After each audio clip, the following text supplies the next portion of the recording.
The 1980s was the beginning of something new for St. Matthew's. In fact, many things new for St. Matthew's. After 45 years of service from Pastor Paustian, Pastor Kent Schrader had been called to serve God's people at St. Matthew's, which he would do for the following 30 years. I particularly like Pastor Schrader because of the one-on-ones. His place was always open to have a conversation. Meanwhile, in the school, God was assembling a faculty who would, collectively, serve St. Matthew's Lutheran School for decades to come. One of those teachers was a young man by the name of Eric Zeal, who was entering his ministry during a time when there was an oversupply of teachers in the Wisconsin Synod. Call day went by, I didn't receive a call. I went to work in Watertown at a place called D&L Pallet. We made pallets for Miller beer kegs. And that's what I did 10 hours a day, 4 days a week. And that got me to love being a teacher, I'll tell you that, because I didn't want to do that job for the rest of my life. A month went by, and he finally received the call he had been waiting for from the district president. A school was in need of a teacher, and that school was St. Matthew's. It was a one-year call, which eventually turned into 39 years, most of which have been as principal. I always felt for me as the principal of the school, teacher at the school, that God just surrounded me with the people that needed to be around me. I had supportive people, a congregation that's super supportive. You know, God just finds the right people. People like teacher Eric Paulsen, who brought a tech perspective to the school faculty for the first time. I still remember the first time that Eric was showing me the internet. And that you could dial up and call up, and it took a while. You know, you got those funky noises going on, the phone noises. And then we could actually get information from like across the world or the country.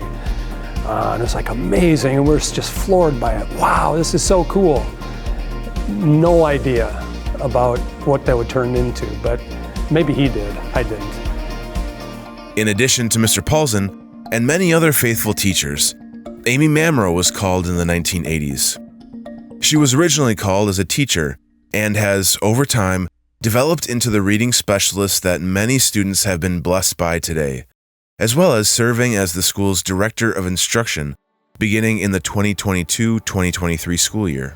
She was well-read, she was kind of on the cutting edge of how to teach reading, and she just kind of ran with it and went to school, really developed herself and just kind of dove into her passion. And our congregation's always been really good about providing money for continuing ed, for example. So to go on and get your master's degree or get the state license or to take a reading workshop, things like that were paid for, and she did a great job at that. Up until the mid-1980s, St. Matthew's didn't have a preschool. That is, until the Lord had set up former St. Matthew's teacher, Deb Schramm, to start one, after she had taken some time off from teaching to stay at home with her daughters. So I took a job at a preschool in town, and when I was there, they wanted me to take these classes and become state certified. So I did that, and it was about that time that many of the families at St. Matthew's thought we should have our own preschool, so I was ready to teach that. So God had a plan there.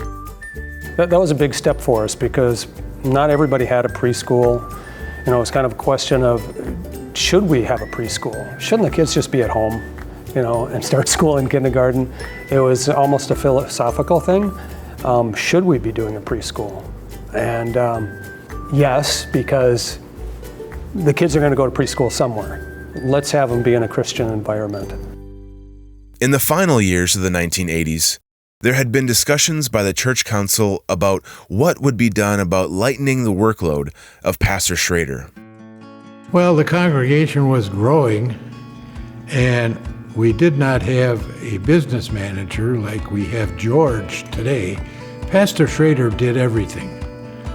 Took care of the business affairs of the church, did the preaching, and handled everything.